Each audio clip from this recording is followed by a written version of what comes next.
কবিগুরু রবীন্দ্রনাথ ঠাকুরের জামাই ষষ্ঠী, 4 বেলা চব্যচস্য লজ্জ প্রিয়ের আয়োজন।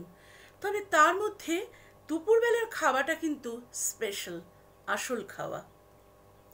সেই খাওয়া খেতে বসেছেন জামাতা বাবা জীবন, তত্ত্বাবধানে স্বয়ং শাশুড়ি মাতা।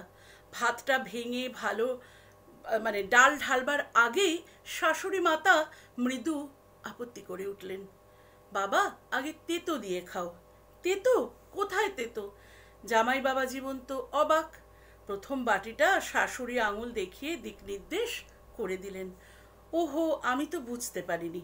একটু মেখে মুগ্ধ হয়ে বললেন, উচ্ছে আছে বুঝতে পারছি, তেতো ভাবটাও আছে, কিন্তু বেশ অন্যরকম হয়েছে। আর একটা তেতোও আছে, ঘি করলা। শাশুড়ি বললেন, ঘি করলা? ওই যাকে তোমরা কলকাতায় লোক কাকরোল বলে। তিক্ত পর্ব শেষ হলে জামাই খেলেন নারকোল দিয়ে সোনামুগের ডাল আর ভাতের সঙ্গে কয়েক পদ ভাজা, আলু ভাজা, কুমড়ো ভাজা, পটল ভাজা আর সাথে বেগুন ভাজা। এরপর তরকারির পালা। এটা তো মোচা মনে হচ্ছে। হ্যাঁ বাবা, মোচাই তো। তুমি খাবে না? কেন খাবো না, আমি তো এখন নিরামিষ খেতেই ভালোবাসি। বড় তৃপ্তির সঙ্গে জামাতা মোচা ভক্ষণ সমাপ্ত করলেন। তারপরে জিজ্ঞেস করলেন, আর এইটা? ওটা তো লাউ দিয়ে ছানা দিয়ে একটা নতুন রকমের তরকারি, তাই নাকি? সাগ্রহে জামাতা বাবা জীবন সামান্য ভাত দিয়ে মেখে খেয়ে মুগ্ধ হয়ে বললেন, বাহ, এটাও ভারী সুন্দর হয়েছে, খেয়ে বড় তৃপ্তি পেলাম।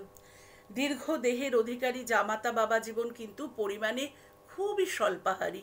ভাতের পরিমাণ দেখলে কোনো ছোট পাখির আহার বললে কিন্তু ভুল হবে।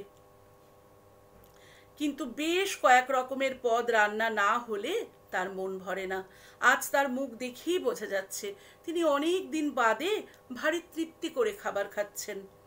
জিজ্ঞেস করলেন, আচ্ছা এটা তো চই দিয়ে কই মাছ। মাছ? কিন্তু আমি তো এখন একদম নিরামিষাশী হয়ে গেছি, আমিষ খাই না। শাশুড়ি জিজ্ঞেস করলেন, খাবে না? শাশুড়ি মায়ের মুখ কালো হয়ে গেল। আমি কত কষ্ট করে বানালাম চই দিয়ে কই মাছ, আর তুমি খাবে না? ওই জিনিসটা তো তোমাদের শহরে পাওয়া যায় না। আচ্ছা থাক, তাহলে আমি সরিয়ে নিচ্ছি, শাশুড়ি মাতা বললেন। জামাতা একটু চুপ করে রইলেন, মাথা নিচু করে কি যেন একটা ভাবলেন। তারপর বললেন, থাক, সরানোর দরকার নেই, আমি খেয়ে নিচ্ছি। খেতে খেতে অস্ফুটে বললেন, হ্যাঁ, এই রান্নাটা আমি আগে ওর কাছে খেয়েছি, ঠিক এমনটি। একটু দূরে দাঁড়িয়েছিল জামাতার ভৃত্য উমাচরণ। সে বড়ই অবাক হয়ে গেল। মনে মনে ভাবল, দেখো দেখি, বাবা মশাইয়ের কাণ্ড কারখানা।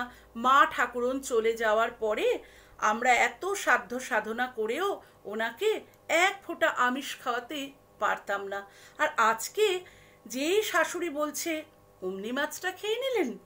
সময়টা 1903, অবিভক্ত বাংলাদেশ। শাশুড়ি দাক্ষায়ণী দেবী, জামাতা রবীন্দ্রনাথ ঠাকুর।